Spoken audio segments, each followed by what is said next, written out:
कर्नाटक फतेह के बाद कांग्रेस की नजर दक्षिण भारत के दो राज्यों पर टिकी। पहला तेलंगाना और दूसरा आंध्र प्रदेश। आंध्र प्रदेश में कांग्रेस वाईएस चंद्रशेखर रेड्डी की बेटी वाईएस शर्मिला को पार्टी का चेहरा बना सकती है। दक्षिण भारत में होने वाले चुनाव से पहले कांग्रेस का बड़ा खेल करने की तैयारी है। अगर सब कुछ ठीक रहा तो वाईएसआरटीपी का कांग्रेस में विलय तय है। पिछले कई महीनों से कांग्रेस में विलय की चर्चा भी हो रही है। यह चर्चा इसलिए भी क्योंकि 8 जुलाई को वाईएस शर्मिला ने राहुल गांधी के ट्वीट पर धन्यवाद कहा। शर्मिला ने ट्विटर पर लिखा कि धन्यवाद राहुल गांधी जी, स्वर्गीय डॉक्टर वाईएस राजशेखर रेड्डी को उनकी जयंती पर याद करते हुए आपके स्नेह भरे शब्दों के लिए। डॉक्टर वाईएसआर एक प्रतिबद्ध कांग्रेस नेता थे जो आपके नेतृत्व में इस देश में उज्जवल भविष्य में विश्वास करते हुए तेलुगु लोगों की सेवा में जान निछावर कर दिए। उनका कल्याणवाद मॉडल आज भी पूरे देश में शासन का पसंदीदा मॉडल बना हुआ है। राहुल गांधी ने 8 जुलाई को अपने ट्वीट में लिखा था कि वरिष्ठ कांग्रेस नेता और आंध्र प्रदेश के पूर्व सीएम वाईएस राजशेखर रेड्डी जी को उनके जयंती पर मेरी श्रद्धांजलि।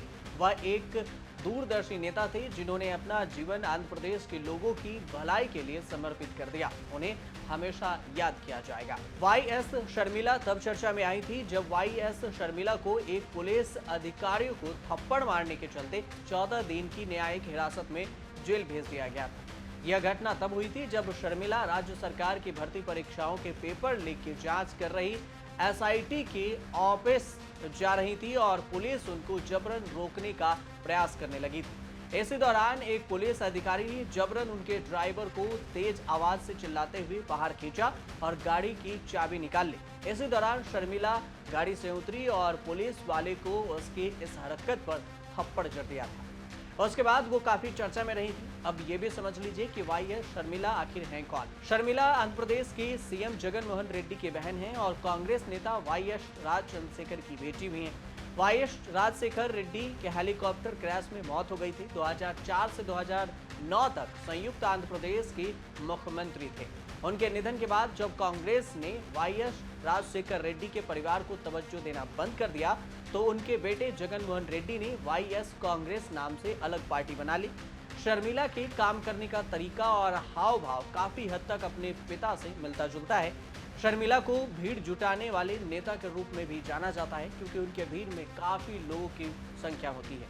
पिता की मृत्यु के बाद भाई जगन मोहन रेड्डी अलग पार्टी वाईएसआर कांग्रेस बनाकर अपना राजनीतिक आधार तलाश रहे थे। 2013 में जब जगन मोहन रेड्डी पर भ्रष्टाचार के आरोप लगे तो उन्हें जेल जाना पड़ा और तब शर्मिला ने ही आंध्र प्रदेश में पदयात्रा निकाली थी। इसके बाद से आंध्र प्रदेश की राजनीति में वाईएस कांग्रेस की पकड़ मजबूत होने लगी। शर्मिला ने साल 2019 में हुए विधानसभा चुनाव में अपने भाई के लिए जमकर प्रचार भी किए थे। इसका नतीजा ये रहा कि जगन मोहन रेड्डी सीएम की कुर्सी तक पहुंच गए। जगन मोहन की जीत के बाद इस बात को लेकर चर्चा तेज हो गई कि शर्मिला को कैबिनेट में शामिल किया जाएगा, फिर राज्यसभा से राजनीति में एंट्री कराई जाएगी। हालांकि ऐसा कुछ नहीं हुआ।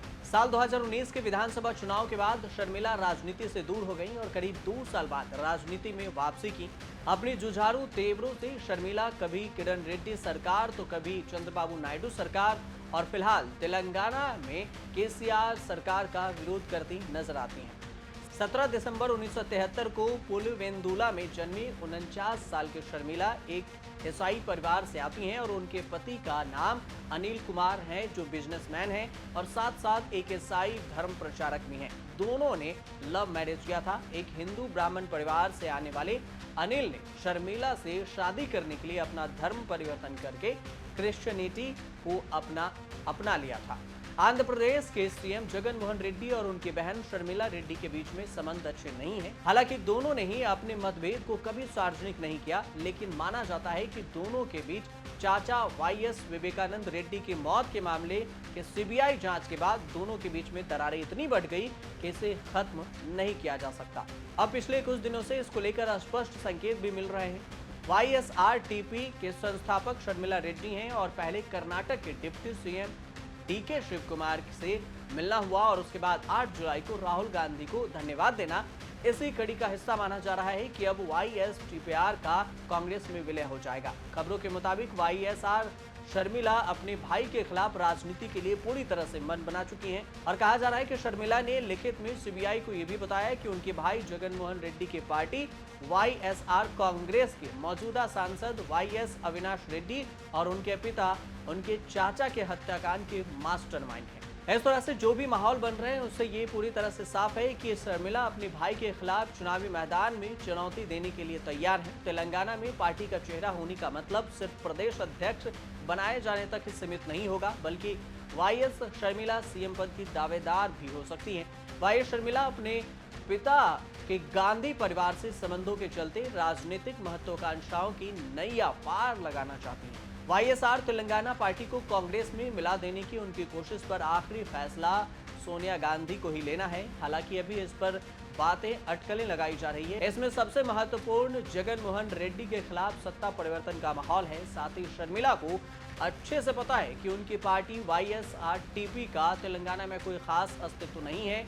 ऐसे में सबसे बेहतर ये होगा कि राजनीतिक भविष्य के लिए उनका कांग्रेस के नाव में सवार हो जाना ही सबसे बेहतर माना जाता है। आप देखते रहिए न्यूज़ तक।